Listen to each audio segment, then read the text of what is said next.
이게 지금 재판입니까? 아니면 드라마 촬영장입니까? 구속 9개월 만에 법정에서 마주선 윤석열 전 대통령과 김건희 여사. 그런데 반성은커녕 서로를 향해 환한 미소를 보냈다고 합니다. 40여 개의 질문에 단 한마디도 대답하지 않은 김 여사와 그 모습을 보며 눈인사를 건넨 윤 전 대통령. 지금 국민들이 왜 이 미소에 분노하고 있는지 그 충격적인 현장을 파헤쳐봅니다. 어제 서울중앙지법 정치자금법 위반 혐의로 피고인석에 앉은 윤 전 대통령 앞에 아내 김건희 여사가 증인으로 나타났습니다. 재구속 이후 무려 270일 만에 만남. 장내엔 긴장감이 감돌았지만 윤 전 대통령의 반응은 뜻밖이었습니다. 김 여사가 들어서자마자 시선을 떼지 못하더니 이내 입술을 다물고 옅은 눈웃음을 보낸 겁니다. 심지어 퇴정할 때는 고개까지 끄덕이며 환하게 웃었습니다. 국가를 뒤흔든 사건에 피고인들이 보여준 이 여유, 여러분은 어떻게 보십니까? 더 기가 막힌 건 김 여사의 태도입니다. 특별검사팀이 야심차게 준비한 질문만 40여 개. 하지만 돌아온 대답은 단 하나. 거부하겠습니다 였습니다. 배우자 인재를 묻는 말에만 겨우 답했을 뿐 핵심 의혹에 대해선 철저히 입을 닫았습니다. 재판부가 표정도 신빙성 판단 자료라며 마스크까지 벗게 했지만 김 여사는 끝내 침묵으로 일관했습니다. 법을 비웃는 듯한 이들의 태도에 법정 밖 민심은 들끓고 있습니다. 정치권에선 반성은커녕 지옥행 열차를 타고 있다는 날선 비판이 쏟아지고 있습니다. 비상계엄 사태와 각종 의혹으로 나라가 도탄에 빠졌음에도 불구하고 대국민 사과 한마디 없이 법정에서 부부애를 과시하는 모습에 국민들은 기만당했다며 분노를 표출하고 있습니다. 온라인상에선 법정이 만남의 광장이냐, 국민은 안중에도 없나라는 반응이 줄을 잇고 있습니다. 법의 심판대 위에서 나누는 미소와 침묵, 이것은 과연 인지상정일까요? 아니면 국민에 대한 명백한 조롱일까요? 지금 증인 중에 선서하지 않은 증인 있습니까? 박상용 저기 얼굴 봐. 증인 중에 선서하지 않은 증인 이름이 뭡니까? 박상용 증인은 선서를 싸우러 하지 오신 것 않았네요. 같아요, 일단. 왜 선서를 하지 않죠? 그 이유를 설명드려도 되겠습니까? 잠깐만요. 마이크는 가지고 오세요. 증인 선서를 하지 않았는데 제가 마이크를 줄 이유가 없습니다. 법상 법을 마이크를 지켜서 진행할 수 있게 해주십시오. 소명을 해야 위원님들이 들으실 거 아닙니까? 싸우러 마이크를 오셨어요? 반납하세요. 증인의 자세는 아닌 것 같다는 생각이 들긴 합니다. 아니, 제일 중요한 사람이 박상용 검사예요. 저 표정 보세요. 박상용 표정 보세요. 자기가 검사로 사냥을 그렇게 심하게 해두고 대한민국의 대통령 후보가 될 사람을 제거하려고 조작한 수사를 해온 자가 다 드러나니까 이제 와서 증언을 거부하겠다, 선서를 거부하겠다, 이게 말이 됩니까?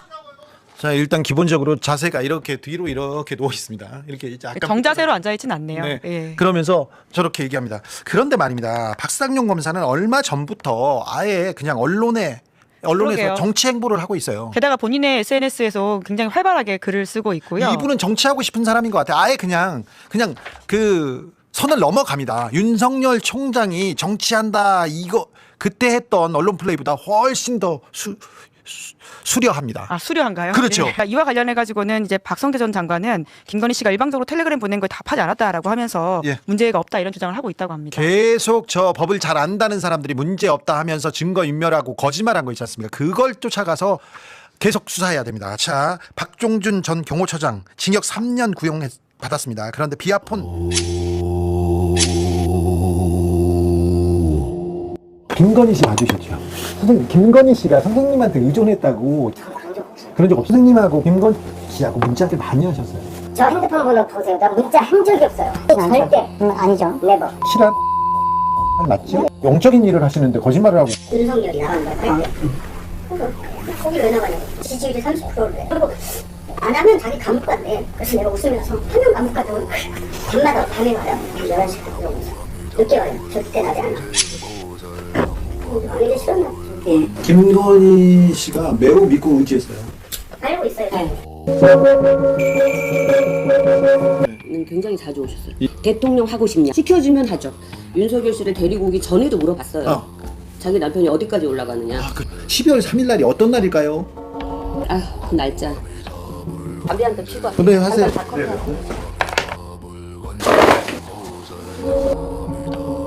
그 날짜도 주변인들이 찝어줬어요. 김건희를- 귀신의 힘이 좀 셌어요. 물건을 드러낸 것도 있고 물건을 넣은 것도 있고 물건을 틀어놓은 것도 있어요. 딱 본 순간 느꼈어요. 아, 할 거 했구나.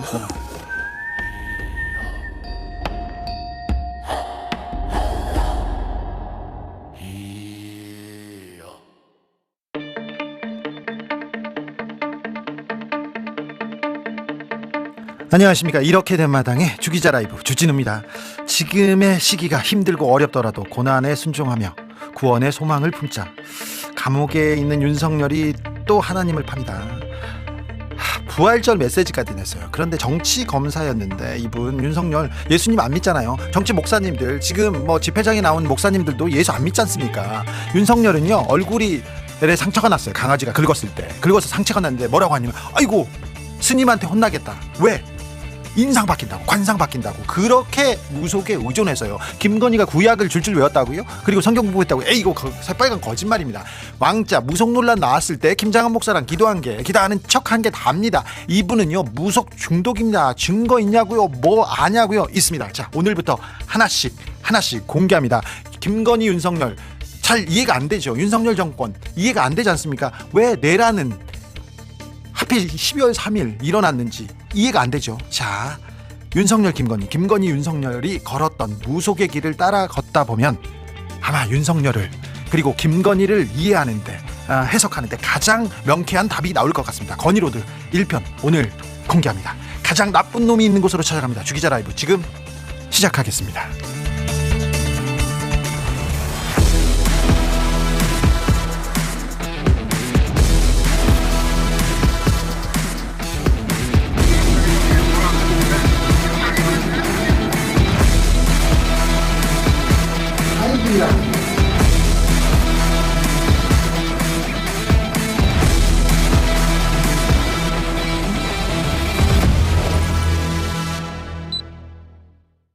김혜원 브리핑 김효선 기자와 함께합니다. 안녕하세요. 부활절이었습니다. 예. 계란 드셨습니까?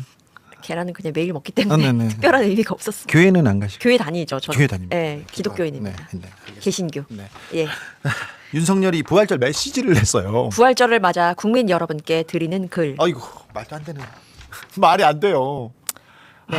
예수님께서는 하나님의 뜻에 순종해 고난의 십자가 사역을 완수하시고 부활하셨습니다. 자, 이분 기도하는 걸 본 적이 없다. 스님 따라다녔다. 점쟁이 따라다녔다. 이 얘기합니다. 나 점 본 적이 없네. 막 그 얘기했잖아요. 하지만 네. 고난의 시간을 이겨내면 자유와 진리로 이 땅이 온전히 회복될 것임을 보여주셨습니다. 자, 부활절 메시지를 내서 제가 윤석열, 김건희한테 부활절 메시지 하나 제가 던지고. 네. 자, 단독 하나 시작하고 있습니다. 얼마나 이 사람들이 점에 네. 의지했는지에 대해서 지금껏 안 나온 최초 공개입니다. 자, 네.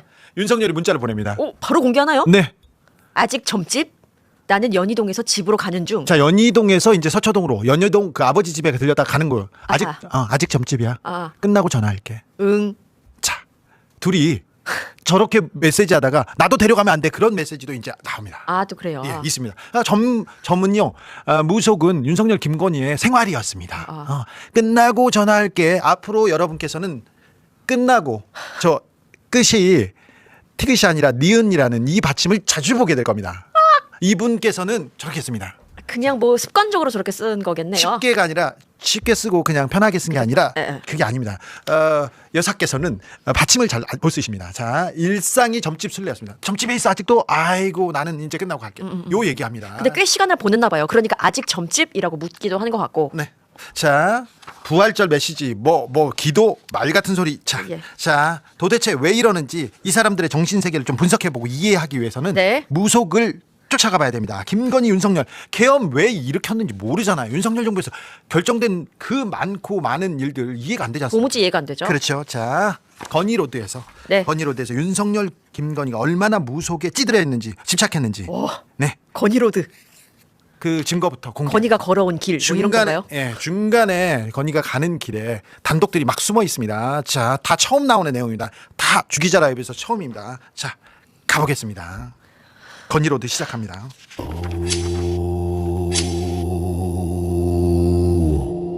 안녕하십니까. 내란 그리고 윤석열 정부를 이해하는데 가장 중요한 키워드가 바로 김건희입니다. 그 주변에 있는 사자들, 법사, 도사, 박사, 스님 그리고 뭔 역술 철학 이런 부분에 대한 얘기가 없어서 김건희, 윤석열 내란이 설명이 안 됩니다. 김건희는 모든 것을 그 점쟁이들, 도사, 역술인들한테 물어봤거든요. 심지어는 윤석열 손잡고 같이 간다니까요. 이 부분에 대해서 전혀 수사가, 조사가 안 됐습니다. 12월 3일이 왜 내란을 일으켰냐고요? 그 날짜를 누가 정했을까요? 그리고 내란은 왜 일으킨 걸까요? 자, 저를 따라가 보면 됩니다. 자, 가시죠. 이 사람은 2013년부터 김건희가 사주를 보고 굉장히 의지한 사람인데 이 사람한테 특별히 어떤 부분을 의지했냐면은 사업 부분에 대해서, 그리고 자기 직원들을 고용해야 되는지 안 해야 되는지, 그리고 자기의 신복이 있어요. 신복의 운세를 물어봅니다. 이 사람 내가 언제까지 써야 되냐. 근데 올해는 별로 안 좋은데 내년 이후부터는 성과를 낸다 하면서 다른 얘기를 합니다. 그랬더니 그 얘기를 듣고 김건희가 이 사람을 올해는 안 쓰고 다음번에 쓰면 되겠네요 하면서 잘라요. 중요한 건 뭐냐면 계엄 후에 이 사람한테 전화를 했어요. 당신이 날 잡아줬다면서 펄쩍 뛰더라고요. 그러면서 저는 정치를 모릅니다. 아니 김건희 모른다고요? 윤석열 몰라요? 그랬더니 자기는 무당이고 영적으로 뭐 점이나 보는 사람이지 내가 어떻게 정치를 하냐면서 김건희를 모른다고 그래. 그래가지고 제가 한마디 하죠. 거짓말을 한다고? 왜 거짓말해? 다그치자 다급하게 전화를 끊었습니다. 그래서 제가 가서 머리를 열지는 못하고요. 저 어떤 생각이 있었는지 하나하나 헤집어 보겠습니다. 쉽진 않을 거예요. 무당이고 점쟁이고 다 한가닥 한다는 사람들이야. 싸움이 벌어질 수도 있으나 그런 싸움 언제나 환영하고요. 건의로드 지금 출발합니다. 이 역술, 이 무속인들 이런 쪽에 굉장히 자주 만납니까? 글쎄요, 뭐 저는 그런 분들을 잘 안 만나요. 저는 무속인을 만난 적이 없고요. 근데 내가 되게 영적인 사람이라 신을 받거나 이런 건 전혀 아닌데 내가 웬만한 사람들 잘못을 거야. 가볼까?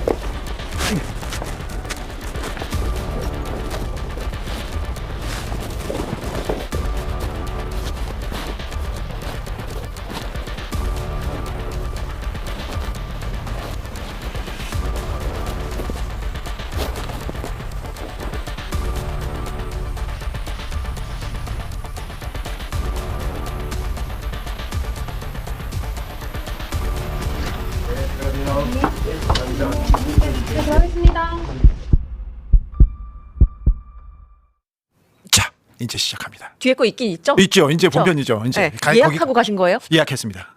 그리고 이분하고는 저하고 계엄 이후에 한판 붙었습니다. 한판 붙다뇨? 네, 전화해가지고. 아, 전화로? 전화해가지고 저는 주진우 기자입니다. 그렇게 물어봤더니 거짓말을 했어. 저는 정치를 몰라요 그러더라고. 네. 저는 주진우 기자입니다. 정치를 모른대요. 네. 그래가지고 당신이 김건희 봐줬잖아. 그랬더니 저는 정치를 모른다니까요. 그래가지고 당신이 계엄 날짜도 잡아줬다며. 그랬더니 아니 나는 정치를 몰라요. 팔짝 막 뛰더라고요. 그래서 직접 찾아가신 거죠? 직접 찾아갔어요. 현피를 뜬다고 하죠 보통. 현피까지 하죠. 예약을 딱 잡아놓고 갑니다. 일단 기본적으로 무속인들 빽이 세지 않습니까? 기가 세죠. 또 기가 세죠. 그리고 연기력 대단합니다. 막말로 또 배우가 있죠. 그렇습니다. 신의 배우가 있죠. 신의 배우가 있어서 이제 갑니다. 자, 갑니다. 자, 가장 영적인 사기를 치는 곳으로 갔냐고요? 예, 그렇습니다. 자, 그리고 저분은 김건희가 계속해서 자기의 사주, 그다음에 직원들, 그리고 많은 것을 계속 물어봅니다. 계속 물어봅니다. 가볼까 일단? 네, 가시죠. 가보겠습니다. 자, 단군을 모시는 분입니다. 단군이요? 네. 저는 점집 그런 걸 처음 가봤어요. 지금 신촌에 있는 아까 거기 들어간 그곳이죠? 그곳입니다. 단군을 모시는 곳이고. 네. 단군을 모시는 김건희가 사업과 인사 담당, 뭐 신복의 운세에 대해서 물어본 거. 네. 그 담당자죠. 그렇죠. 네. 자, 김건희가 매우 오랫동안 의존했던 역술인한테 갑니다. 단군이 배우인 분. 그렇죠. 네. 신촌부당한테 가보겠습니다.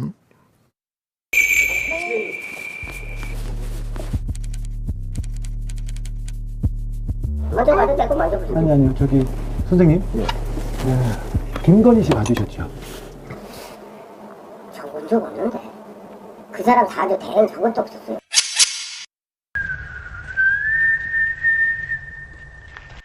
선생님 김건희 씨가 선생님한테 의존했다고 그런 적 없습니까? 선생님하고 근데 김건희 씨하고 문자를 많이 하셨어요. 저 핸드폰 번호 보세요. 나 문자 한 적이 없어요. 영적인 일을 하시는데 거짓말을 하고 아니 절대. 아니죠. 네버. 절대 그런 거 없어요. 선생님 전화번호가 7한 맞죠? 네. 이게 김건희 씨가 선생님한테 보낸 문자고요. 이 답이 선생님이 한 문자예요. 이게 지금 제가 21년 된 핸드폰이거든요. 문자 기록은 저번에 보이스피싱 한번 당해갖고 다 날라갔어요. 근데 이거를 제가 복구 다 했거든요. 그 내용을 내가 하나라도 쏜 게 있다면 그분 핸드폰 번호 주세요. 내가 한번 찍어볼게요. 있을까요? 사장 뭐 있네요. 있죠? 있죠? 벌써 있지 않습니까? 네, 궁금했어요. 김건희입니다. 나와 있지 않습니까? 어디요? 있잖아요, 선생님. 자, 이제 인터뷰 하시죠. 아니 인터뷰가 아니라 김건희 씨라고 해갖고 내가 그분이라는 답이 없죠. 지금껏 모른다고 했는데 선생님 지금 전화기에서 지금 김건희 얘기가 나왔지 않습니까? 저는 하루에 60명의 사주를 봐요. 그런데 60명 보는데 김건희, 윤석열을 어떻게 기억 못합니까? 나는 유명한 사람이어서 여기에 국회의장님 왔는데도 누군지도 몰라. 자, 그런데 김건희가 와서 김건희 봐주고 윤석열 봐준 거는 기억을 못합니까? 윤석열 씨는 내가 본 적이 나는 일반인끼리 몰라요. 일반인밖에요? 김건희도 노구도 내가 기억을 못해요. 그러니까 지금 11년 전이에요. 11년 전에 만난 사람을 누구를 기억하겠어요? 그런데 말입니다. 네. 그 사람이 영부인이고 대통령인데 기억이 안 난다. 아나운서는 기억나시죠? 아니요. 성급한 결정이다, 위험하다, 내년 후에 헤어질 운이다, 그 얘기를 선생님한테 갔다 와서 이렇게 김건희가 메모했습니다. 근데 저는 선생님이 만약에 머리가 안만 좋다 그래도 11년 전 얘기를 내가 이 사람을 기억할까요? 그리고 써놔 있는 건 딱 한 분이에요. 문자 온 거는. 저는 선생님하고 김건희하고 한 더 문자를 더 많이 가지고 있어요. 최근에는 그러니까 봐준 게 아니죠?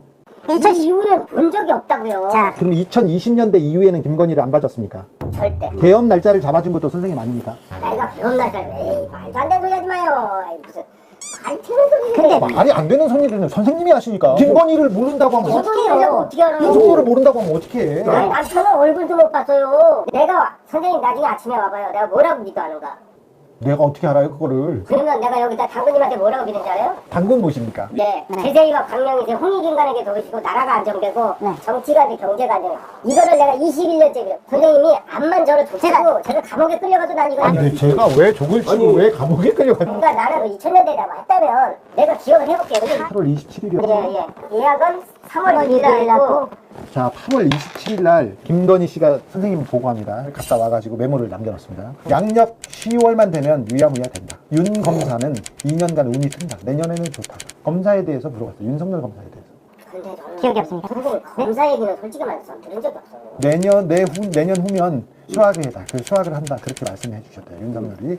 2015년 내후년 2017년 되면 다 풀린다. 풀렸어 진짜로. 2017 이렇게 메모를 해놨더라고요. 근데 저는 이건 사실은 몰라요. 직원들 있지 않습니까? 이 사람을 고용해야 되는지 이 사람을 언제까지 써야 되는지 선생님한테 다 물어봤어요.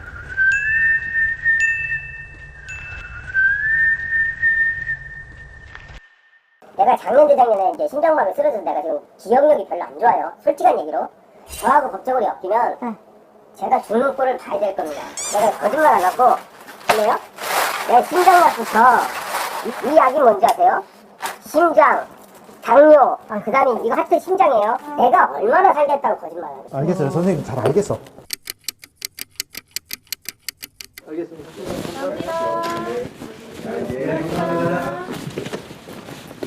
저 사람이 자기는 김건희 모른다고 끝까지 하는데 핸드폰에서 김건희 문자가 나왔어. 당황하는데 끝까지 거짓말하는 거야. 모른다고. 어떻게 김건희를 몰라요? 그랬더니 끝까지 모른다고 하고 끝냈어. 김건희 모른다. 야 세네. 끝까지 거짓말하네.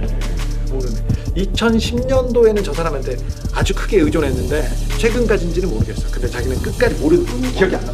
눈앞에서 거짓말이 밝혀졌음에도 불구하고 끝까지 거짓말.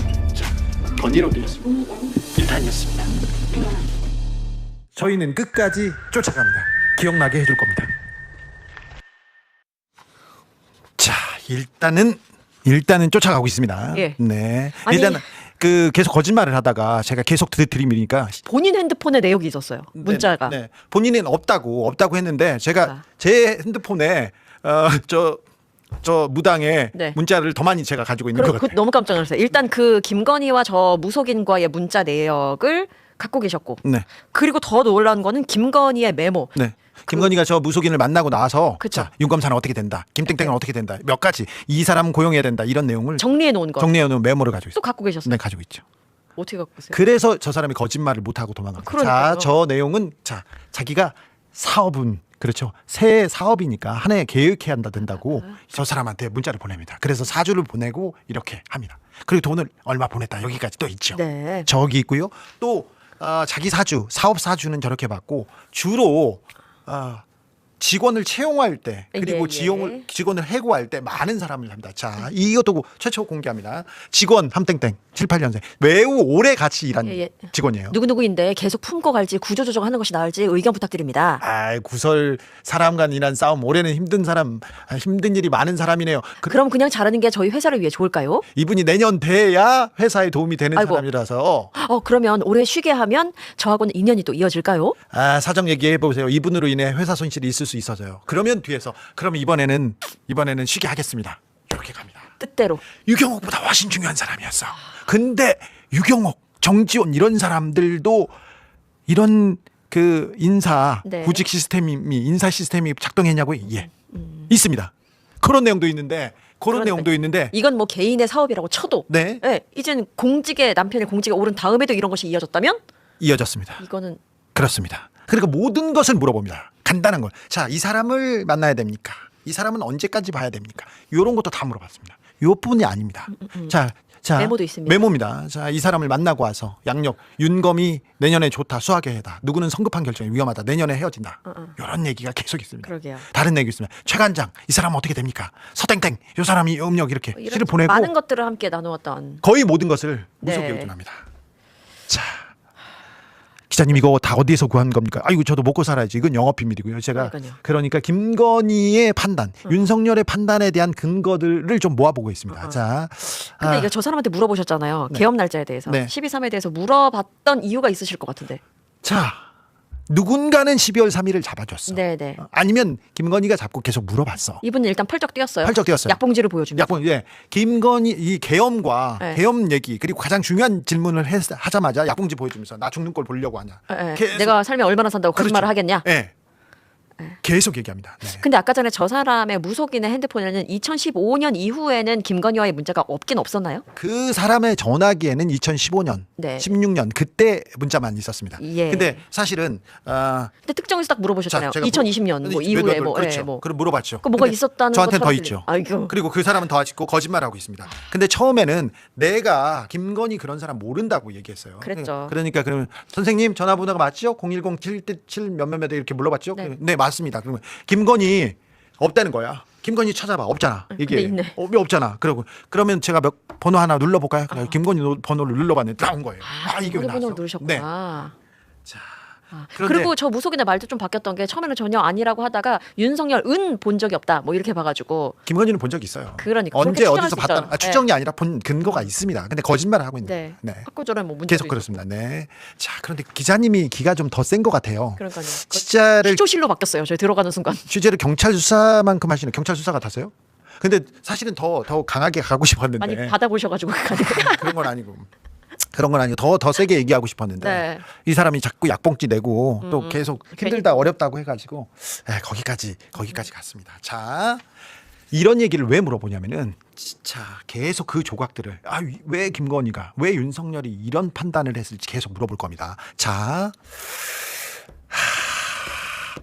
다음 편 다음 편을 보시면 또 궁금한 게 생길 거예요. 다음 편 예고편입니다. 다음 편은 한 발 더 김건희와 윤석열한테 더 가까이 갑니다. 또 다른 무속인인가요? 다른 무속인이죠. 또 다른 무속인이죠. 자, 다음 편 보고 가겠습니다.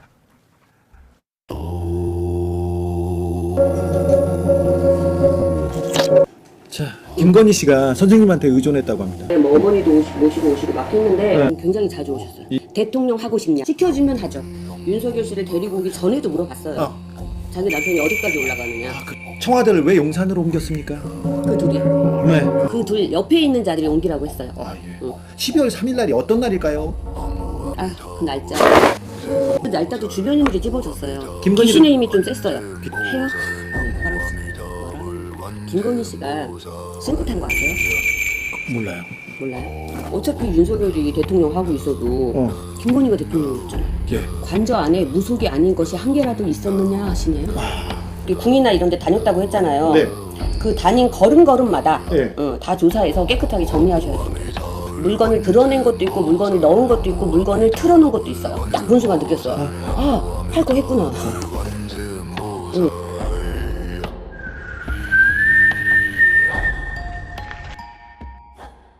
자, 다음번에는 윤석열과 김건희가 함께 간 점집을 갑니다.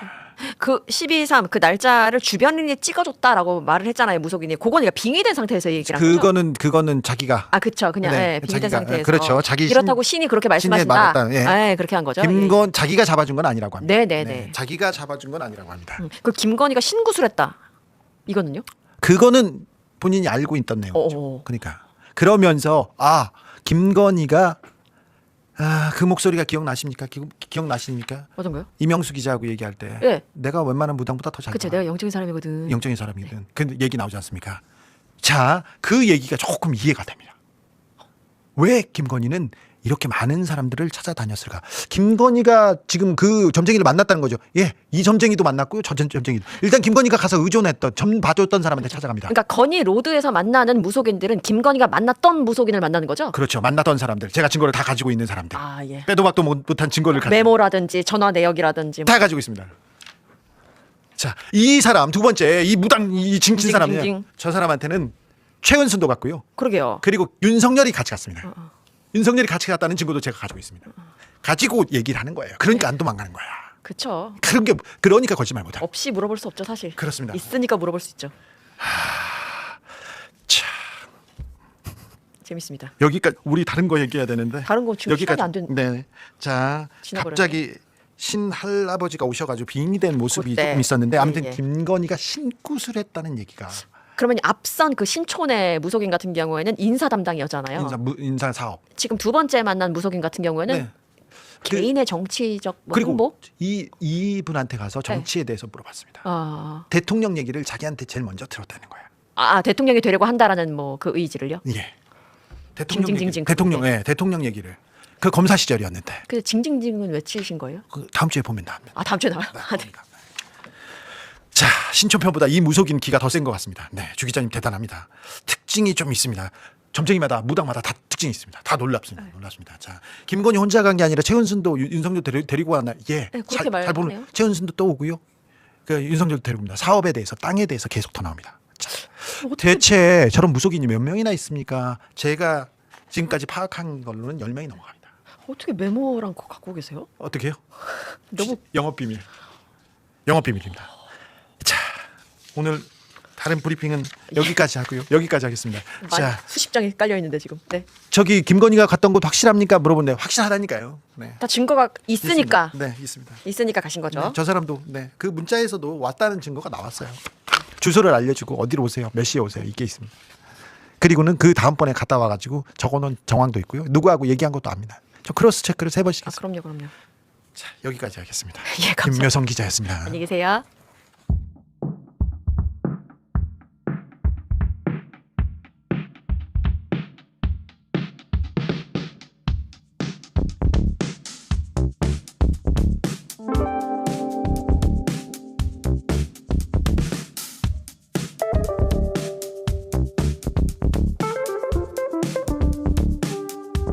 자, 정치가 어렵다고요, 복잡하다고요, 머리가 아프다고요. 이분한테 들으면 명쾌하게 풀립니다. 일타강사죠. 정치 9단을 넘어서 10단으로 승단하셨습니다. 자, 박지원 의장님, 의원님 오셨습니다. 어서 오십시오. 네. 자, 지금 보니까 제가 얘기했던 게 대개는 맞아요. 예. 윤석열 위에 김건희 있고, 예. 김건희 위에 무당 있고, 예. 무당 위에 주진우 있다. 그렇죠. 그건 아니고요. 네. 그 무당을 쫓아가고 있습니다. 윤석열 정부에서 윤석열이 왜 저런 결정을 하지 몰랐는데 12.3 내란 왜 그랬지 몰랐어요. 그런데 김건희 국정농단 왜 이랬지 몰랐는데 자, 저분들한테 무당한테 가서 물어보니까 하나씩 둘씩 풀리기 시작합니다. 그러니까 이게 이 나라가 총체적 무당 공화국이었는데 지금 노상원 전 정보사령관 노상원도 마찬가지고요. 혁명 주체를 군산에 있는 반다라시 가서 물어보잖아요. 그렇죠. 이 사람 괜찮느냐. 네. 그러니까 반다라 씨, 비다나 씨 다 나오고요. 명태균도 꿈자리로 같이 김건희하고 소통을 하지 않습니까? 꿈자리 얘기하고 너 꿈자리가 안 좋으니까 글로 가지 마. 그랬더니 아이고 저 사람 볼 줄 안다고 중용했던 거 아니에요. 조선일보 출신 이땡땡이라고 윤석열 캠프에서 첫 번째로 영입한 인사가 있습니다. 그런데 명태균이 지나가다가 저 사람 어때요? 그런데 인상 안 좋네, 사고 치겠네 얘기를 했어요. 근데 얼마 후에 사고를 쳤어. 대변인. 그렇죠. 그랬더니 역시 박사님 대단하십니다. 그때부터 의존했다는 거예요. 그러니까 영적 세계에서 자칭 산 사람들 아니에요? 네, 그렇습니다. 이걸 파헤치는 주진우. 네. 여기도 거의 무속 수준 아니에요? 아이고 그런 건 아니죠.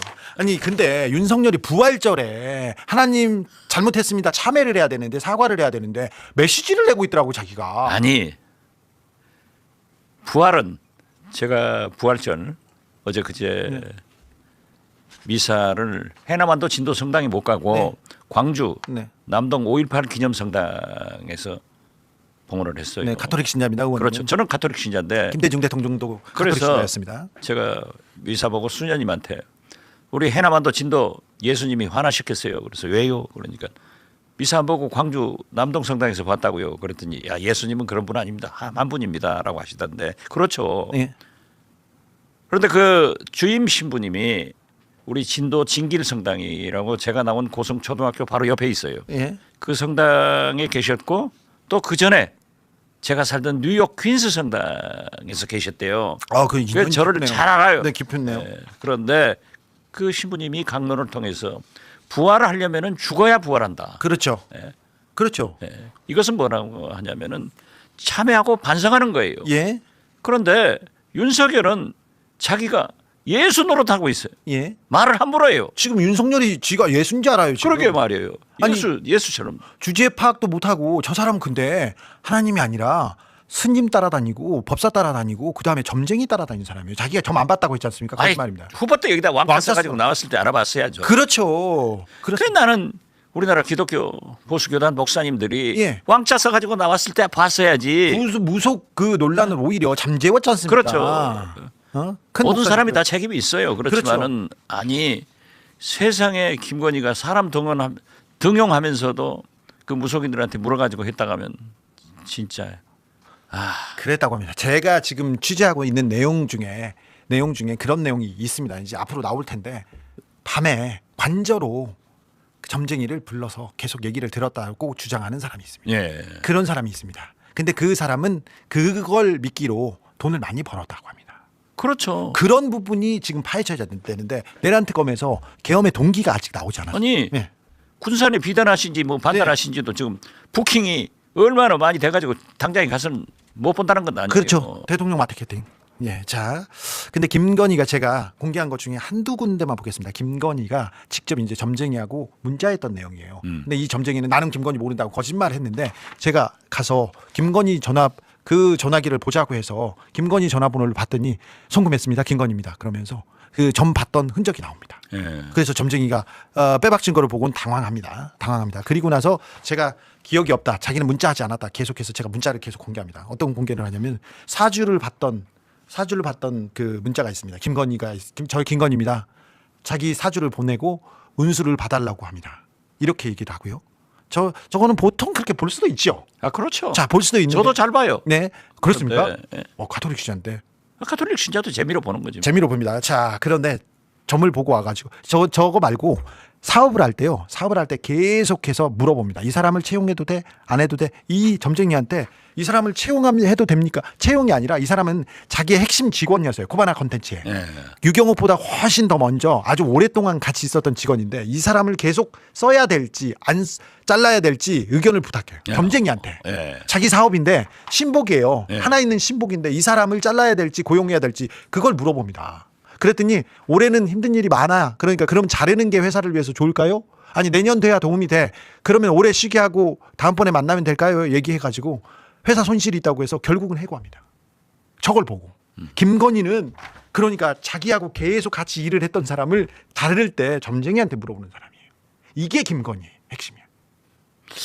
저 점쟁이 저 좀 소개해 주세요. 그럴까요? 네. 알겠습니다. 제가 뭐가 될까 안 될까 한번 물어보고 싶어요. 물어볼까요? 아니 그러니까 예로부터 예측 불가능한 삶을 살지 못하는 고위직, 정치인, 기업인들이 무속에 의존하는 경우가 많고 또 재미로도 한 번씩 보는 사람들도 있어요. 그렇지만은 저는 윤석열이 소위 쿠데타를 하면서 혁명하겠다는 사람이 혁명 주체 세력을 군산에 비단하신가? 거기까지 찾아가서 물어보고 하고 또 그게 이제 확실하게 뒷받침해 주는 게 김건희도 저렇게 무속인한테 물어보고 채용하든지 해고하든지 저게 있으니까 나라가 저 꼴이 되겠어요? 그렇습니다. 그러면서 또 부활절에는 자기가 예수님처럼 뭐 구원받아? 그러니까요.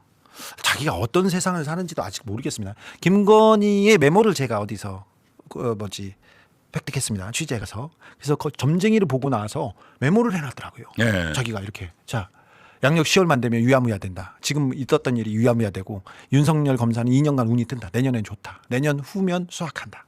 이 얘기를 해요. 이게 철석같이 묻습니다. 내 2년 후에 조금 좋은 일이 생겼어요. 그때부터 계속 의존하죠. 자, 김 누구는 성급한 결정이다. 위험하다. 내년 후는 헤어질 운이다. 다른 사람에 대해서도 물어봅니다. 그 밑에 어떤 최 누구 관장 지금 보내고요. 저 사람들 다 사주를 보내서 이 사람하고 관계를 맺을지 끊을지 이거를 다 물어봅니다. 윤석열은 몰랐다고 자기는 몰랐다고 할 수도 있지 않습니까? 윤석열이 알았다는 증거들도 많습니다. 윤석열과 김건희의 문자 내용인데 이건 심플한 거 하나만 공개하겠습니다. 오늘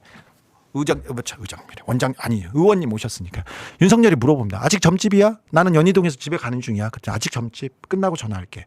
자, 그런데 말입니다. 둘이 점 보고 다니는 걸 알았어요. 알죠. 알았는데 몰랐다고 하니까 지금 제가 하나만 까는 거예요. 자, 해화동. 자, 우리가 슬퍼하는 것은 저런 대통령 영부인 밑에서 5,200만이 3년 이상을 신음한 것. 그렇죠. 그냥 이게 억울하고 지금도 감옥에 있으면서 마치 구원파 교주처럼 말이지.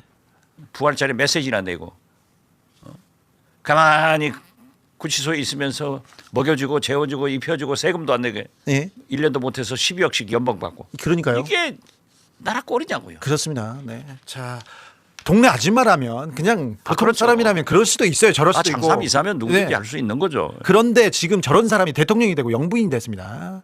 띄어쓰기가 안 되나요? 그러니까 맞춤법이 안 되나요? 그거에 대해서는 제가 또 나중에 분석해 드릴게요. 자, 이건 예고편에 불과하고 다음 편부터 이제 본격적으로 시작하는데 다음 편을 조금만 보고 갈게요. 자, 이 점쟁이는 하나 점쟁이는 끝냈고요. 두 번째 점쟁이입니다. 몇 번째까지 제가 갔을까요? 10번째라고 그래서 10명 넘게 했습니다. 여기는 다른 점쟁이입니다. 자, 김건희 씨가 선생님한테 의존했다고 합니다. 뭐 어머니도 모시고 오시고 막 했는데 굉장히 자주 오셨어요. 대통령 하고 싶냐? 시켜주면 하죠. 윤석열 얘기요. 윤석열도 데리고 왔습니다. 여기.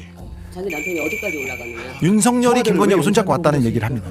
그 둘이. 그 둘 옆에 있는 자들이 옮기라고 했어요. 저 부분은 12월 3일 날이 어떤 날일까요? 저 부분은 자기가 오시는 신한테 물어본 날짜도 거. 주변인들이 집어줬어요. 귀신의 힘이 좀 셌어요. 김건희는 다 항상 이 무속인한테 의존한다고 얘기해요. 생각한 거 아세요? 몰라요. 어차피 윤석열이 대통령 하고 있어도 김건희가 대통령이었잖아요. 관저 안에 무속이 아닌 것이 한 개라도 있었는데 미쳤어. 우리 궁이나 이런 데 다녔다고 했잖아요. 네. 그 다닌 걸음마다 그것도 다 무속, 다 무속과 조사해서 깨끗하게 정리하셔야 됩니다. 물건을 드러낸 것도 있고 물건을 넣은 것도 있고 물건을 틀어놓은 것도 있어요. 딱 본 순간 느꼈어요. 아, 할 거 했구나. 자, 저런 무당이 많이 있습니다. 박수 무당이 있고요.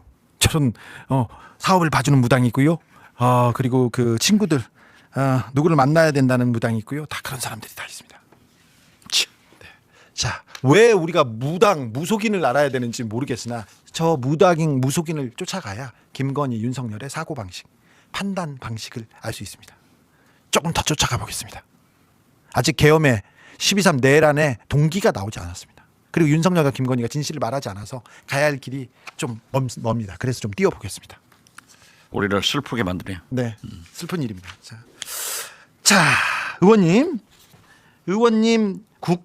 이종석 국정원장이 국회에 나와가지고 자 대북송금 있잖아. 쌍방울 대북송금에 대해서 매우 중요한 얘기를 합니다. 잠깐 듣고 시작하겠습니다. 이종석 국가정보원장입니다. 국가정보원장 이종석입니다. 2022년 7월 4일 이창현 특별수사관이 전직 검찰수사관으로는 이례적으로 국정원 검찰수사관이 국정원에 갑니다. 이창현은 쌍방울의 남북비리 협력 사업 관련 그래서 쌍방울 관련된 조사를 합니다. ETF가 대대적으로 감찰했으나 쌍방울과 경기도의 연관성 여부는 보고서에 없었습니다. 쌍방울하고 경기도 연관성 없습니다. 감찰부서 총책임자로 현직 부장검사 유도윤이 보고서 목록 66건의 원문을 직접 열람하고 이 중 13건을 특정한 후 압수수색에 대비하여 미리 빈직 조치하라고 5월 10일 지시했습니다. 그러니까 13건만 수원지검은 내놓으라는 거죠. 그렇죠. 사전에 특정한 13건만 정확히 제출받은 것으로 확인되었습니다. 자, 유도인 정작 검사가 쌍방울과 13건만 줬어요. 연관성은 확인하지 못한 결과 보고서는 수원지검에 공식 제출하지 않은 것으로 확인되었습니다. 그러면 쌍방울하고 경기도하고 상관이 없는데 대북 사업하고 상관이 없는데 있는 척 해가지고 검사들이 기소했지 않습니까? 그렇죠. 그때 그럼 국정원도 같이 나서서 지금 조작 기소에 관여했다는 거 아닙니까? 제가 보면은 거의 국정원이 주범이에요. 주범. 오히려 주범이. 네, 그리고 이종석 국정원장이 오늘 또 저희 정부에 와서 이제 진술을 했지만은 어쩌면 세계 최고 정보기관 중에 하나인 국정원에서 저러한 조작을 했고 66건인가의 문건 중 13건만 제출을 하잖아요. 네. 그리고 모두가 조작이에요. 그러니까요. 정보가 많이 있는데 이재명에게 유리한 증거가 이만큼 있는데 그건 다 빼고 불리한 증거만 다 가지고 와서 만들어라 이거 아니에요. 그렇죠. 이거는 그러면 결론을 정해놓고 수사를 하다가 결론을 정하는 게 아니라 결론을 정해놓고 계속 이렇게 몰아가는. 짜맞춰가는 거죠. 그렇죠. 이것이야말로 조작 수사. 그렇죠. 조작 기소. 네. 그렇습니다. 자, 여기에 대통령실이 깊숙이 관여했다는 이종석 원장의 얘기가 나옵니다. 공직기각 비서관 얘기가 나오는데 그 부분도 잠시 듣고 가겠습니다. 다음으로 윤석열 정부 공직기강 비서관실이 대북 송금 사건에 대한 관여를 시도한 사실이 밝혀졌습니다. 북한 통전부와 아태위가 조선노동당과 달리 금융제재 대상이 아니라는 기재부 유권 해석이 24년 2월 27일 언론에 보도되자 이시원 당시 비서관은 납득되지 않는다고 언급했고 공직기관 비서관실의 요청에 따라 황원진 당시 국정원 차장 측은 제재 대상에 포함된다는 의견을 추진했습니다. 정부 의견이 정부 의견을 대통령실에서 나서서 비서관이 나서서 바꿨다는 거 아닙니까? 아니 그걸 왜 공직기강 비서관이 그렇죠. 나서서 고쳐요? 예. 제재 대상이다 아니다. 그렇죠. 그 판단은 북한국에서 정보 분석국에서 그런 결정을 해야지. 왜 청와대 공직기강 비서관 이시원인가 그렇죠? 예, 이시원요. 기재부에서 결정한 일을 이거 안 된다 그러면서 국정원한테 다시 보고서를 내라는 거예요. 그렇죠. 이시원은 윤석열 검사가 좌천돼서 대구에 내려갔을 때 자기 운전을 해주던 검사였습니다. 이시원. 이시원이 저를 구속하려고 했어요. 박은정. 근데 박은정 검사가 저한테 제보를 해서 제가 나경원의 남편이 기소를 청탁했다. 그 내용을 얘기했다가 이시원이 담당 검사였습니다. 그래서 저를 구속하려고 했는데 박은정이 손을 들죠. 박은정 검사 그 당시에 이시원 그런 일이 있었다. 나경원을 비판하는 사람을 그 벌 주기 위해서 나경원 남편이 직접 나선 경우가 있었다. 그 얘기를 했었습니다. 그때 이시원입니다. 그런데 말입니다. 이 내용을 보면 윤석열 정부가 이 쌍방울하고 이재명하고 엮으려고 자 대통령실, 국정원, 검찰 다 움직였다는 거 아닙니까? 그 움직일 수 있는 사람이 이시원 공직기강 비서관이겠어요? 아니죠. 저는 윤석열이라고 생각합니다. 네. 윤석열이 이재명을 죽여라. 내가 이겼지만 저걸 남겨놓으면 안 된다. 그런 복수심으로 자기 정치적 목적으로 그러한 것이 조작해가지고 박상용 검사도 다 조작하는 게 나오잖아요. 그렇습니다. 자, 종합특검에서 윤석열 대통령이 직접 쌍방울 대구북 송급에 이 사건에 개입했다는 증거가 있었기 때문에 이제 수사하겠다고 지금 나선 겁니다. 제가 국정원장을 해서가 아니라 국정원 저 내용이 이종석 원장이 얘기한 게 감찰의 결과예요. 감찰의 결과인데 이 대북 송금 그 문제도 그렇잖아요. 국정원에서 안보수 회장하고 함께 김성태 쌍방울 회장이랑 대북 사업을 추진해요. 하다가 보니까는 주가 조작용으로 하고 있으니까 국정원 담당자가 우리가 대북 사업은 같이 지원해 줄 수 있지만은 주가 조작을 하는데 국정원이 개입할 수는 없다. 그 보고서를 내고 완전히 손 털어버려요. 그런데 그 보고서를 제가 입수해서 검찰에 법원에 냈지만은 끝내 증거 채택을 안 하는 거예요. 안 되더라고요. 안 됐어요. 그리고 저렇게 박상용 등이 조작한 그러한 것들만 가지고 이재명 당시 지사를 죽이려고 한 거죠. 그렇죠. 구속하려고 했죠. 그러면은 자 검찰, 국정원 그리고 대통령실 여기에 법원까지 나서서 이재명을 죽이려고 했다. 이재명을 잡으려고 했다. 이렇게 봐도 되는 거 아닙니까? 당연하죠. 그렇죠. 그렇기 때문에 그러한 것을 움직일 수 있는 사람은 국정원은요. 대통령 지시 아니면 국정원장이 더 높은데 하겠어요? 안 움직이죠. 안 해요. 이시원 따위가 해가지고 비서관 따위가 청와대 해가지고. 비서관에서 국정원 이렇게 지시하면 안 됐죠. 안 됩니까? 아니 그리고 아무리 센다 하더라도 거기에 움직이지는 않아요. 예. 그렇기 때문에 저렇게 총 권력이 동원해서 청와대, 예. 검찰, 법원, 예. 국정원 이 4대 권력기관이 총 동원해서 이재명 죽이기 나선 것을 나섰죠. 주범은 저는 네. 윤석열이다 이렇게 확신해요. 그렇죠. 윤석열이 정점에 있고 그렇죠. 그렇죠. 국정원도 네. 검찰도 법원도 다 이렇게 다 네. 종법들이죠. 그렇습니다. 자, 그런데 그 맨 밑에서 이화영을 직접 수사했던 박상용 검사는 변호사와 부적절한 부적절한 협의가 아니라 이제는 의혹 협의를 지나서 거의 범죄 혐의로 사실 적시되고 있습니다. 박상용 검사가 근데 계속해서 텔레비전 나오고 유튜브 나오겠다고 하고 아니 그게 예. 박상용 검사가 저는요 공무원이 그런 의혹을 받는 것을 검찰에서나 국회에 나와서 진술을 해야지. 예. 밤낮 유튜브 방송에 나가서 재미를 들려 있어요. 유튜브 나가서는 말을 잘하는데 또 국회에 나와가지고는 저 선서도 못하겠다 말 못하겠다. 아니 그러니까 그 선서를 못하겠다고 하고 나와서 뭐라 하냐면은 네. 그게 이제 또 육성으로 나오더라고요. 예. 공소 취소. 예. 그걸 취소하면은 내가 선서하고 진술하겠다. 이게 말이 됩니까? 아니 공소 취소 당신들이 권력으로 한 것을 파헤치는데 예. 그걸 취소하면은 왜 자기가 지금 진술해요? 그러니까요. 예. 그리고 이 국정조사가 위헌 위법이라고 국회에 나와서 얘기하는데 그럼 저 국회의원들이 다 위헌 위법하고 있다고 얘기하는데 그러면 선서한 선배들 검찰 선배들 지검장 검찰청장 직무대행 그 사람들은 뭐 위헌 위법한 행위를 하고 있는 겁니까? 이걸 여기 지금 나가 있는 예. 지금 서영교 예. 국정조사특위위원장 법사위원장까지 겸직해 있죠. 네. 저분이 박상용 킬러예요. 그러니까요. 모든 걸 가지고 있어요. 네. 근데 모르고 지금 박상용이 까부는 거군요. 그렇죠. 네. 아무튼 직무 정지시켰습니다. 저 검찰청에서. 그리고 그 서민석 부장판사 예? 변호사 네. 지금 청주에서 시장 나와서 보죠. 경선 중에 있는데 네. 그분이 제가 말씀드렸지만은 저하고 막역한 관계 예. 선배의 사위예요. 예.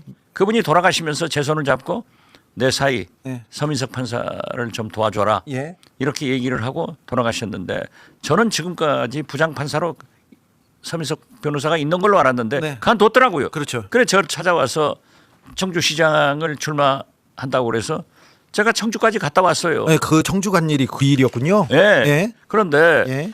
저 이제 이화영 변호사를 사임했다고 해서 당에서 예. 의심이 돼가지고 예. 저도 좀 곤란했어요. 예. 너 그랬으면 왜 그런 말을 안 했냐 예. 했더니 자기 이화영 부지사를 면회하고 예. 부지사 부인을 면회해서 사실이 아니다는 것이 딱 밝혀지더라고요. 그렇죠. 그리고 그 녹취록이 그 서 변호사의 그 증명했어요. 무죄라고 했나요? 그 잘못이 없다는 것을 검사들이 그러니까. 예.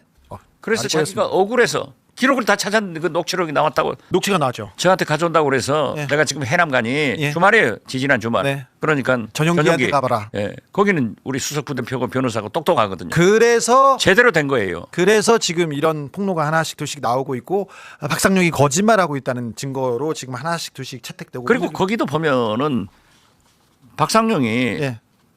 이재명을 주범으로 만들어야 예. 그분 이하영 변호사를 종범으로 나갈 하고 수 있다.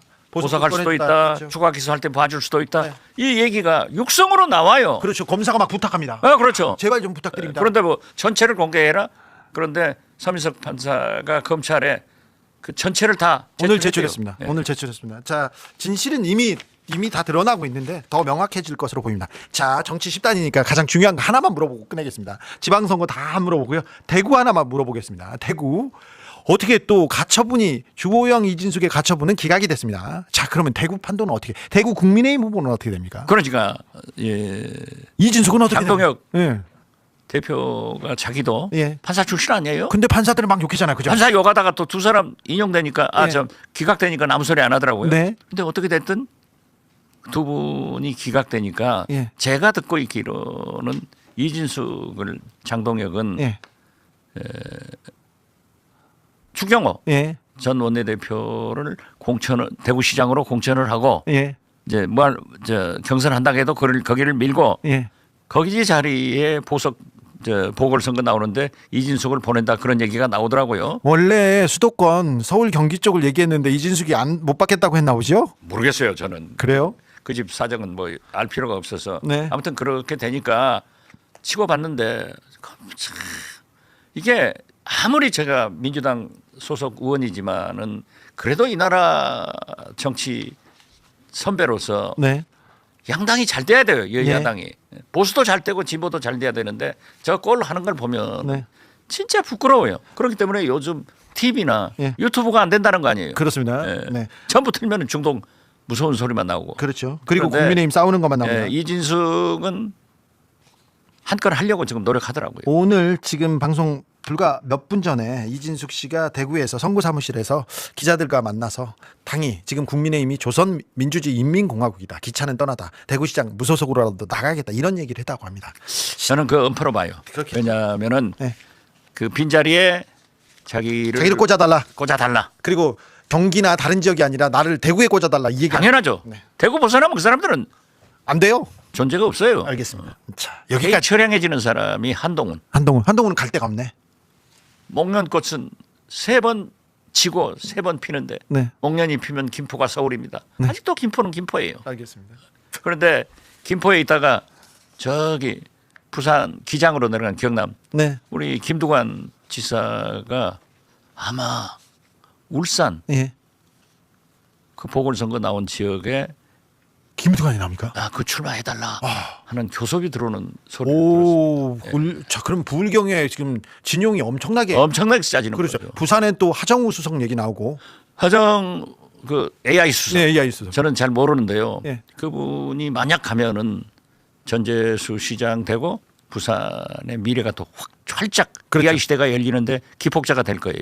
그리고 울산에 우리 김상욱 의원이 시장으로 출마를 하면 그 자리에 아마 김두관 그렇죠. 거물을 영입해다가 그 자리에 하자.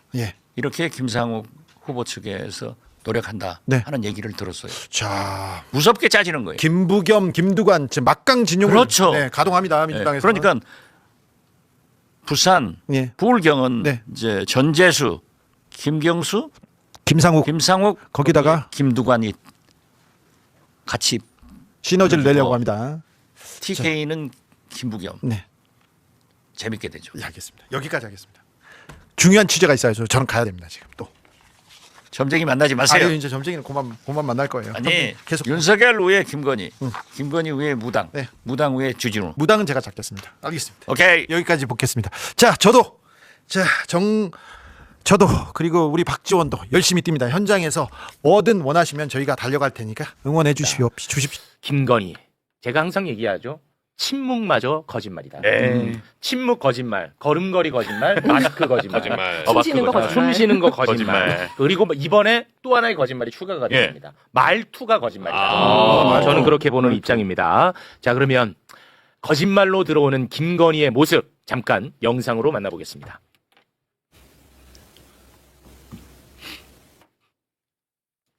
양심에 따라 숨김과 보탬이 없이 사실 그대로라고 만일 거짓말이 있으면 유징의 벌을 받기로 맹세합니다. 정의는 전염병 등의 사유가 없으면 마스크를 착용하시면 안 됩니다. 혹시 지금 감기가 심한 벗겠습니다. 정의심을 마치겠습니다. 돌아가시면 되겠습니다. 저 변호사를 보는 거예요. 뭐 얘기하고 있어. 뭐 얘기해. 저 입으로 얘기하지. 고개를 끄덕끄덕하네. 얘기해. 막판에 지금 뭐 얘기하고 하더라고. 그때 똘망똘망한 느낌. 똘망똘망해. 힘도 기력도 있어요. 갑자기 똘망똘망해. 그렇습니다. 그래서 모든 것이 거짓말이다라는 것은 이제는 뭐 전 국민이 반드시 기억을 해야 된다. 예, 맞습니다. 와, 지금 말투도 나는 거짓말로 보는 입장입니다. 저도 매우 의심스럽습니다. 말투도 거짓말. 뭔가 동정심을 불러일으키기 위해서 좀 연기를 하는 듯한 느낌이 들잖아요. 저는 그렇게 봐요. 네. 감기 거짓말로 봅니다. 감기는 100%거든요. 왜냐하면 그동안 계속 감기 걸려서 마스크 쓴 건 아닌데 아. 이번에 벗으라고 하니까 감기 걸려서 근데 이거 거짓말 같은 게 빨리 벗고. 네. 독방에 있는데 누가 바이러스를 옮길 사람이 없잖아요. 혼자 격리되어 있는데. 거짓말로 봅니다. 제가 뭐 이게 비유가 될지는 모르겠습니다만 개인적으로 느껴지기엔 제가 군 생활할 때 유격훈련 가가지고 너무 힘들어서 열사병 걸린 척 한번 했다가 너 열애 그래 나와 2시간 따로 또 유격 PT 받고 죽을 뻔했어요. 그 잡아내더라고 그거 답장하는 잡아내야 돼 우리. 김건희 잡아내야 돼. 맞습니다. 다 거짓말. 다 거짓말입니다. 지금 병보석 신청하지 않을까? 그러니까 보석 신청을 위해서 예. 지금 자락을 깔고 있는 거 아닌가? 그렇습니다. 병원에 가야 된다. 뭐 예. 이렇게 하면서 예. 그런 작전을 깔고 지금 나와 있는 거 아니냐? 뭐라도 할 사람이야. 들어올 때 그러니까 까먹은 거야. 나갈 땐 까먹었어. 들어올 때 얼마나 힘없이 들어왔는지를 까먹고 지금 나갈 때 너무 힘차게 나간 거야. 그렇습니다. 힘차게 나가요. 김건희는 뭐라도 지금 하고 있을 사람입니다. 그냥 무기력하게 안에만 있을 거라고 전 생각하지 않아요. 그럼요. 뭐라도 하고 있어요. 머리 계속 굴리고 있다. 보통 사람 아니에요. 봅니다. 아니 그리고 딱 그 증언도 전부 다 진술 거부권을 행사한다라고 얘기를 했는데 딱 두 가지에 대해서는 부인 취지에 그렇습니다. 가장 핵심적인 거. 딱 두 개만. 계엄. 그다음에 박성재와의 관계. 그게 지금 이번에 준비되어 있는 영상이거든요. 방금 말씀하신 것처럼 수없이 많은 질문에 대해서 다 증언 거부한다고 얘기합니다. 그런데 계엄 관련성에서는 적극적으로 부인을 해요. 그렇다면 관련성이 있다고 봐야 돼. 우린 그렇게 봐야 돼. 함께 보시죠. 증인 피고인 박성재 언제 처음 알게 되셨나요? 증언 거부하겠습니다. 당시 증인은 남편인 윤석열과 함께 대구에 거주하였나요? 증언 거부하겠습니다. 이게 증언 거부를 하는 이유가 뭔가요? 같이 산 거요. 네, 그렇습니다. 특별히 뭐 답변하시는데 문제되지는 않은 것 같은데. 같이 살지 않았습니다. 제가 직업이 있었기 때문에. 증인은 윤석열로부터 피고인 박성재와의 친분에 대해 들은 적 있었나요? 별로 없었습니다. 증인 피고인 박성재와 텔레그램이나 카카오톡 등으로 연락을 주고받은 사실 있으셨나요? 증언 거부하겠습니다. 윤석열 전 대통령이 증인께 비상계엄 선포에 대해서 말한 적이 있습니까? 없습니다. 전후로 다 없습니까? 전혀 없습니다. 전혀 없다. 요거는 있다는 거야. 있습니다. 전후로 다 있었습니다. 저는 그렇게 봅니다. 네. 발음도 좀 괜찮아진 것 같고요. 똘랑똘랑합니다. 전혀 없습니다. 네. 계엄과의 관련성에 대해서는 아주 명확하게 선을 긋는 모습.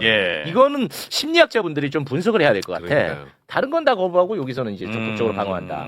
저는 변호인이 아마 조언을 그 부분도 했을 거예요. 그러니까 다른 건 다 왜냐하면 증언을 하기 시작하면 저기서 이제 특검이나 이렇게 집요하게 파고들면 조금 앞뒤가 꼬일 수 있으니까 다른 건 하지 말고 내란 이것은 확실하게 얘기하고 그거는 깔끔하게 가자. 네. 근데 저는 이걸 보면서도 역시 이진관 판사다 이런 느낌 좀 들었었던 게 이제 증언 거부를 아무나 이제 아무렇게나 증언 거부를 할 수 있는 게 아니라 증언 거부는 두 가지 경우에만 할 수가 있습니다. 이게 본인과 친인척의 형사 책임과 관련된 부분 한 가지 할 수가 있고 두 번째는 업무상 비밀과 관련해서만 할 수가 있습니다. 그래서 이진관 판사가 저렇게 이거는 특별히 증언 거부할 이유가 있나요? 라고 물어봤던 거거든요. 근데 우리가 다시 돌이켜 생각하면 지기현 판사 같은 경우에는 그 노상원이가 들어가서 증언 거부할게요 귀찮아서 앞으로 다 거부하겠습니다 라고 얘기를 했는데 저렇게 왜 거부하냐라고 묻기는커녕 뭐라고 했냐면 이거는 본인과 친인척의 형사상 책임 때문에 그런 거죠라고 하면서 오히려 명분을 만들어 줬었거든요.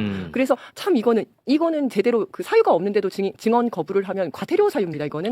네, 그런데도 불구하고 그 지기현 재판부는 그렇게 하고 넘어갔는데 이제 이진관 판사는 저렇게 하나하나 그래도 물어보는 거죠. 확실히 다르구나라는 느낌이 갑니다, 진짜. 과태료 사유뿐만 아니라 이제 판사가 심증을 형성을 할 때 증인의 진술에 대해서 뭐 아닙니다라고 아까 내란에 대해서 들었냐 아닙니다 뭐 이렇게 얘기를 했어도 그걸 있는 그대로 안 믿는 거죠. 왜냐하면 이유 없이 진술을 거부했기 때문에 그 사람의 진술을 믿지 않아도 되는 겁니다. 뭐라고 얘기를 해도 신뢰성 자체가 떨어지는 신뢰성이 거죠. 완전히 떨어지는 거예요. 그렇죠. 사실은 다른 건 다 증언 거부하는데 계엄에 대해서만 아니라고 하는 것 자체를 그 상황을 놓고 또 판단하는 거니까요. 꼭 그 아니라고 해서 그대로 믿는 건 아니니까. 네, 알겠습니다.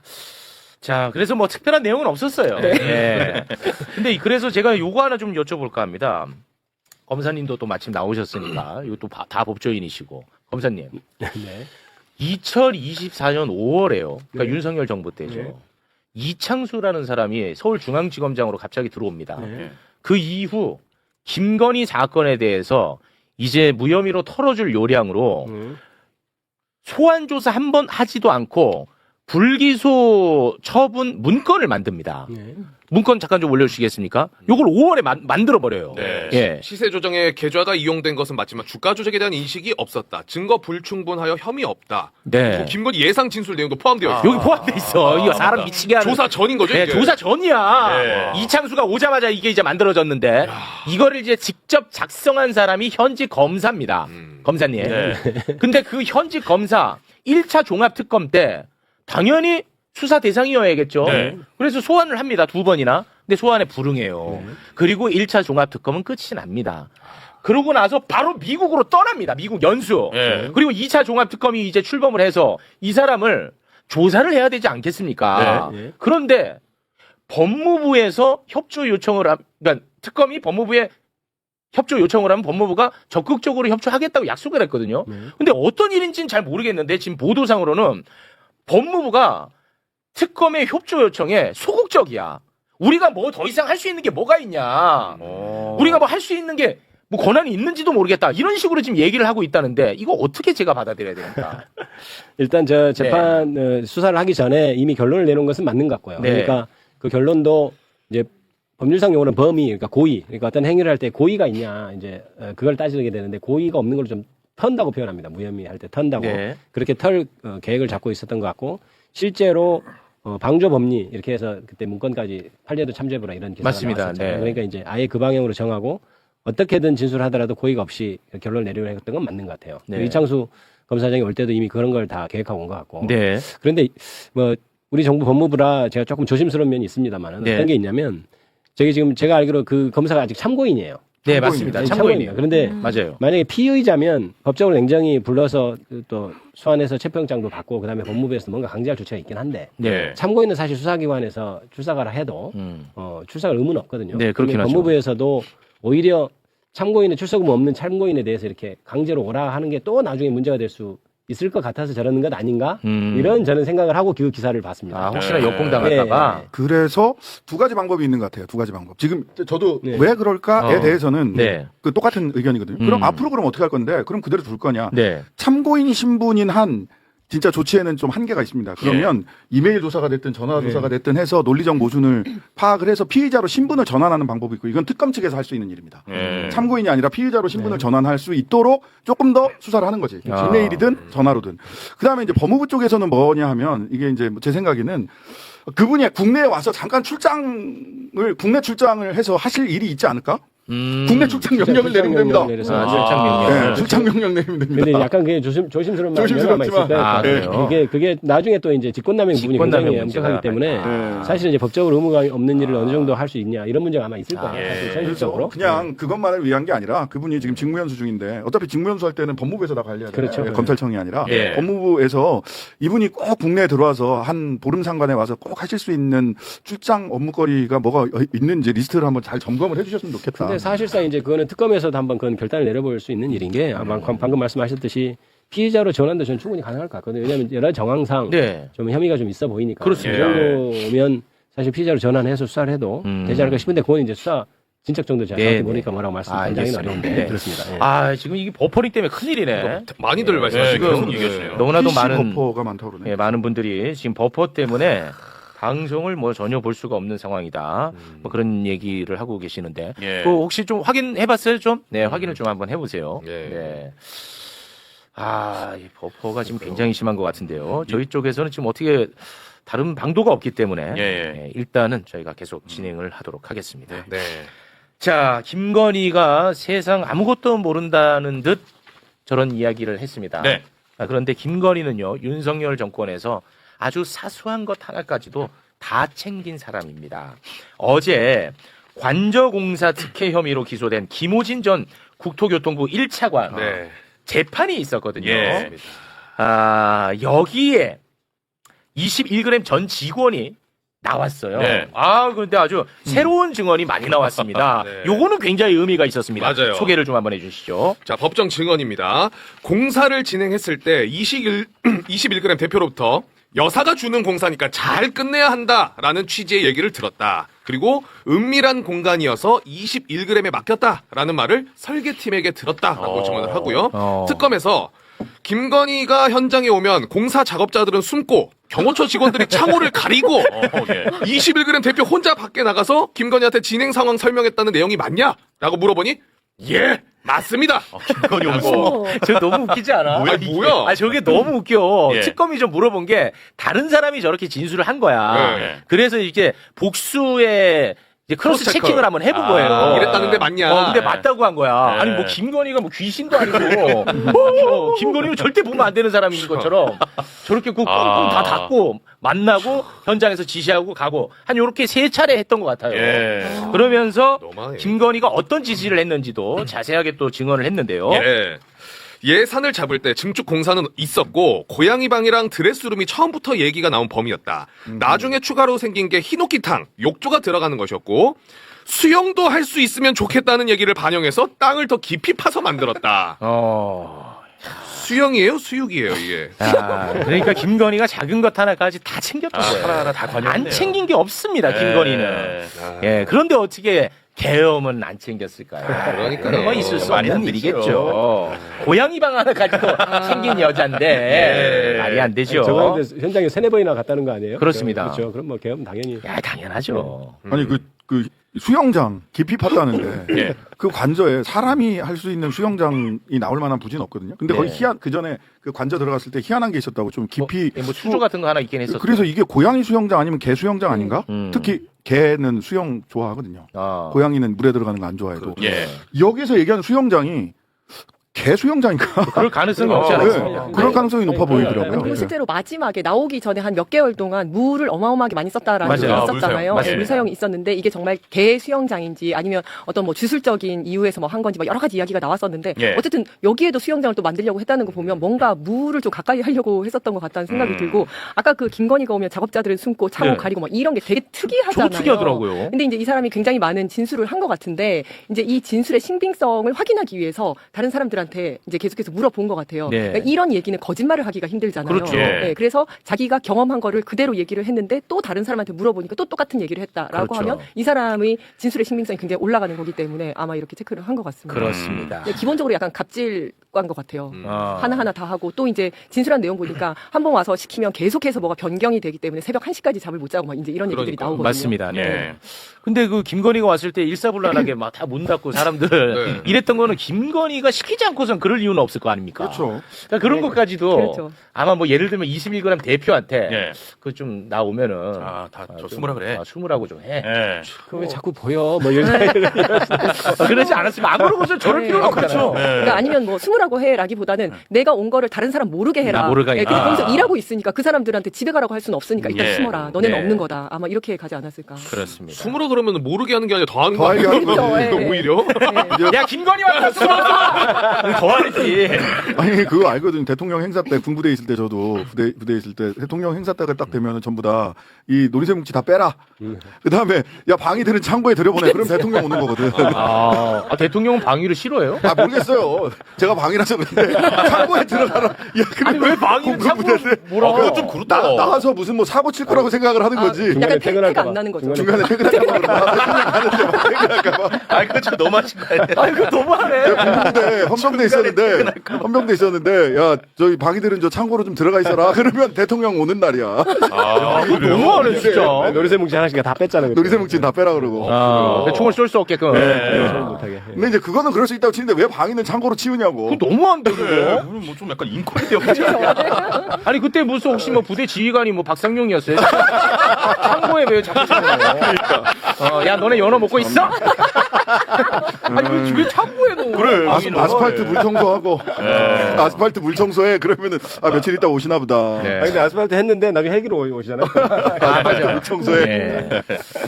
자 오늘 그 김건희하고 윤석열 그 법정에서 만나는 것 같던데. 네, 2시부터. 맞습니다. 만났는지 모르겠네. 그 2시부터니까 이제 만났을 것 같은데요. 그러니까 윤석열 그 정치자금법 명태균한테 명태균 여론조사 받은 거 그게 그렇습니다. 이제 오늘 또 재판이 있는데 김건희가 여기에 증인으로 출석을 하고 둘이 이제 만났으면은 구속된 이후에 9개월 만에 처음으로 두 사람이 법정에서 만나는 거다. I believe. 여보 그 세강자 내가 물어보고 싶어서 내가 진짜 답답했는데 그거 어떻게 된 거야 그거? 여보가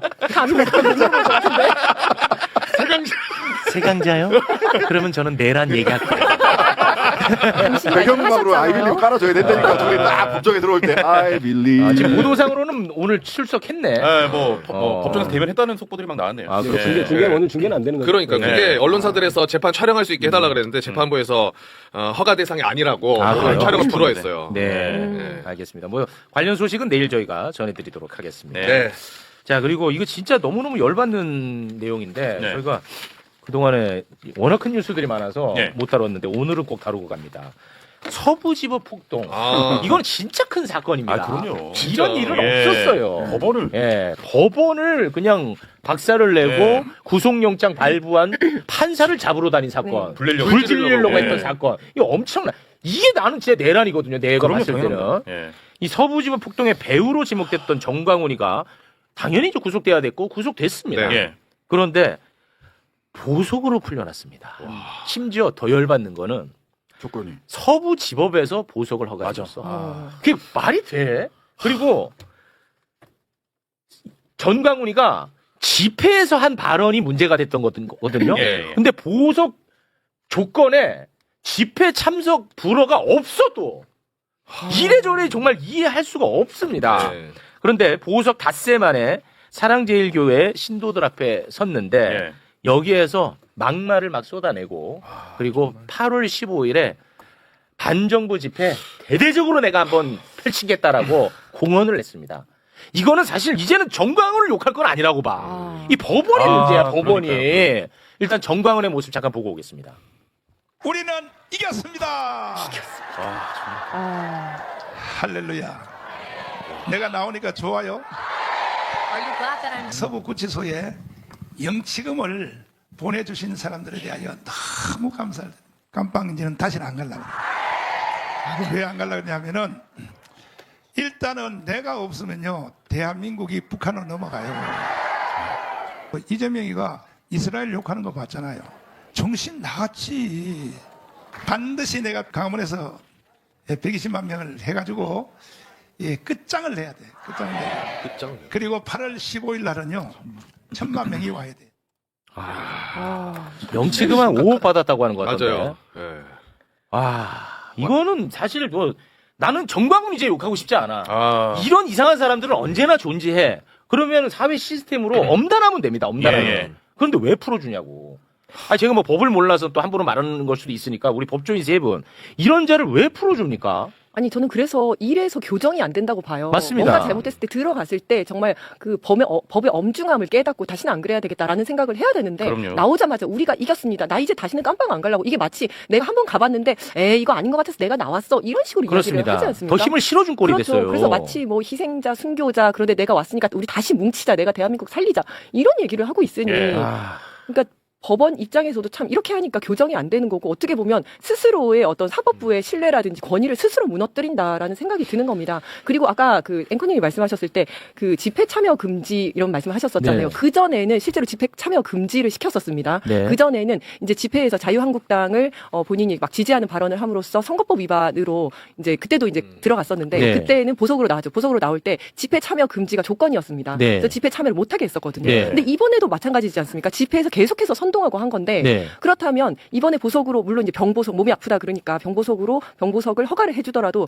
이렇게 다시 또 잘못할 수 있는 여지가 있는 집회에는 참석을 못하도록 조건을 걸었어야 너무 당연할 것 같은데 이걸 안 했고 아니나 다를까 똑같은 행동을 하고 있는 거죠. 지난번 보석할 때는 집회 참여 금지 조건을 걸었고 그걸 어기고 집회 참여했다가 그래서 재수감됐어요. 보석 취소되고 그렇게 돼야 되는 거군요. 그런 조건을 붙였어야 되는데 왜 안 붙였을까? 좀 납득하기 어렵고요. 그다음에 실은 그 독일에는 헌법수호청이라는 정보기관이 있습니다. 정보기관. 근데 여기에는 과가 두 개가 있어요. 하나는 좌익과, 하나는 우익과 이렇게 두 개가 있어요. 그래서 한동안은 좌익과가 한참 70년대, 80년대는 극좌들을 이렇게 정보기관이니까 정보 수집해서 바로 수사기관한테 넘겨서 수사를 받게 했거든요. 요즘은 이제 우익과가 아주 극활성화돼 있다는데 거기도 극우파들이 전 세계적으로 극우가 지금 많으니까.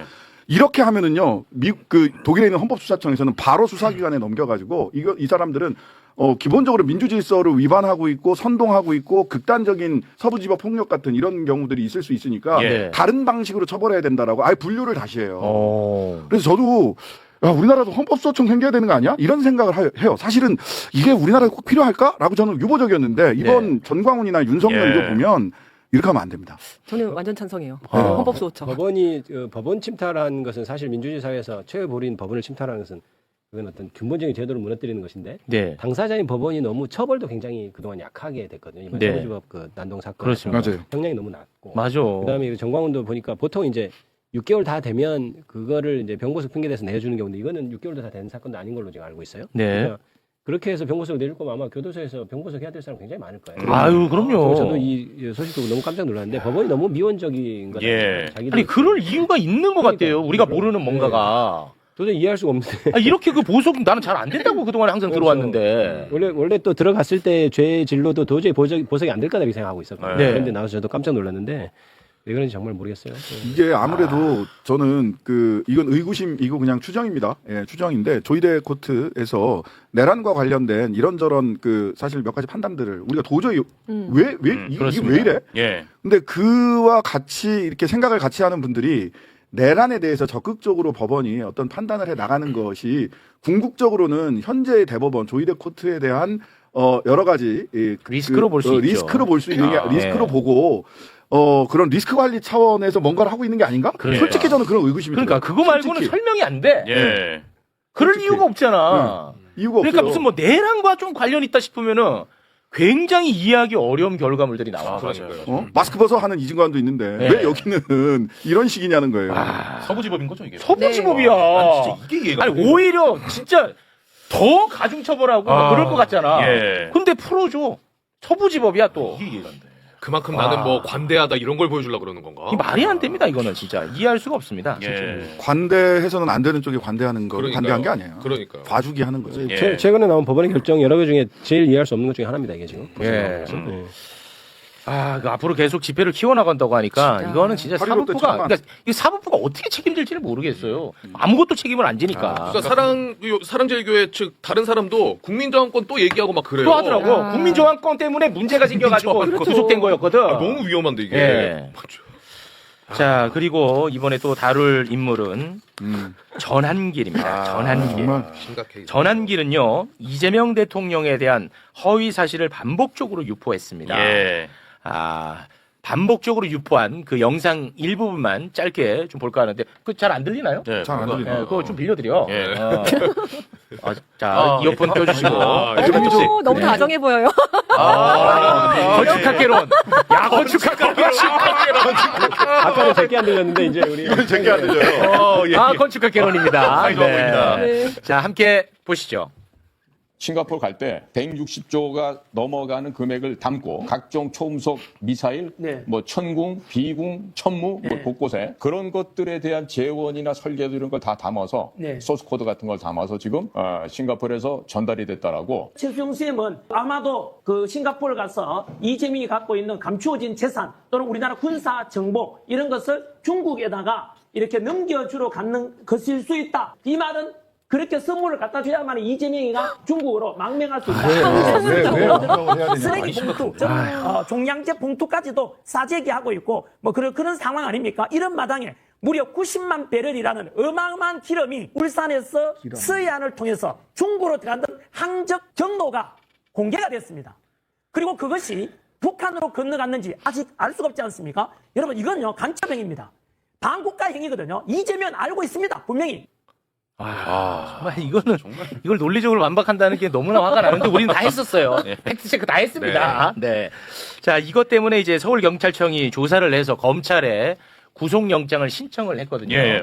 그래서 구속영장 청구 전에 어제 서울중앙지검에 나갔어요. 예. 근데 조사받기에 앞서서 기자들 앞에 전한길이가 섰는데, 여기에서 아주 재밌는 장면이 또 연출이 됐습니다. 그래요? 요럴 때 반드시 또 등장하는 우리 사회 구성원 한 명이 있죠. 이게 워낙에 언론사들이 관심이 많다 보니까, 한두 자리가 비속어 하나도 없이 갑니다. 방송에 쓸 수 있게. 방송에 쓸 수 있게. 그래서 방송에 다 썼어. 함께 보시죠. 예. 한마디로 이거는 이재명이 시킨 하명수사입니다. 이재명 정권이 무너지거나 자유대한민국이 무너지거나 둘 중에 하나 선택해야 됩니다. 여러분들은 무엇을 선택하시겠습니까? 저는 나가게 주셔야죠. 여기에 공산당 세력이 오면 되겠습니까? 빨리 나가라 해주세요. 야 윤석열 내란이야 증거대봐. 야 대통령이 정치 재판한 거야. 야 빨리 내보내. 정말 역시. 대단하죠. 근데 이 짧은 장면 안에서도 전한 길이가 너무나 또 많은 죄를 저질러 이 이재명 하명 수사래. 이거 허위 사실입니다. 그리고 또 뭐 공산당 세력, 이 명예훼손 아닙니까? 와, 정말 그 대단한 전환길입니다. 그리고 그 헌재 또 정치 재판했다고. 근데 너무 이 한두 잔이죠? 네, 한두 잔이. 이 순발력이 헌재 팔대요. 바로 나와요. 바로 나와. 대단해요, 진짜. 대단한 순발력. 정치 재판 한 거라고도 얘기하니까 그 윤석열이 임명한 사람들도 자기만큼 뭘 정치 재판. 아주 짜임새 있는 토론이 이루어져요. 짧은 시간. 아주 정말 알찬 토론이 이루어집니다. 네. 대단해요. 전한계. 그래서 그 어떻게 구속영장이 청구가 되는지 잘 모르겠네. 아직까지는 뭐 소식이 나오고 있지 않습니다. 네. 검찰에서 이제 청구를 하고 법원에서 이제 심사를 하는 거니까 아직 검찰 청구 여부를 판단하기 위해서 부른 거니까. 맞습니다. 네.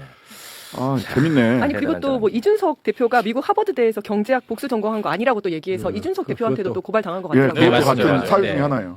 청구 사유 중에 신청 사유 중에 하나인 것 같아요. 네, 이거는 뭐 바로 걸리는 거고 하니까 다른 것들도 많지만 어쨌든 막상 들어가서는 굉장히 또 고분고분하지 않을까라는 생각도 좀 들고요. 안 보는 데서 그럴 수 있어요. 그렇죠. 안 보는 데서는 그럴 수 있어요. 저런 사람들. 그리고 꼭 한두 잔이가 가야 좀 재밌는 상황이 전화기 프레이 좀 나가라고 한두 잔이 아니 근데 이 기자들은 질문 하나 딱 던지고 답 듣고 다른 질문하기 때문에 사실 재미가 없어요. 저런 게. 맞아요. 한두 잔이는 서로가 이제 소리치잖아요. 토론을 하잖아요. 요거는 아주 재미있잖아. 아직 성장성 있으면서.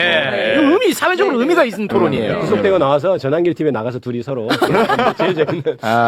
고맙습니다. 여기 그 우리 법을 만드는 우리 국회의원님 두 분 나와 계시는데 제가 아주 그 소소한 뭐 민원 아니면은 질문 하나 좀 던져볼까 하는데요.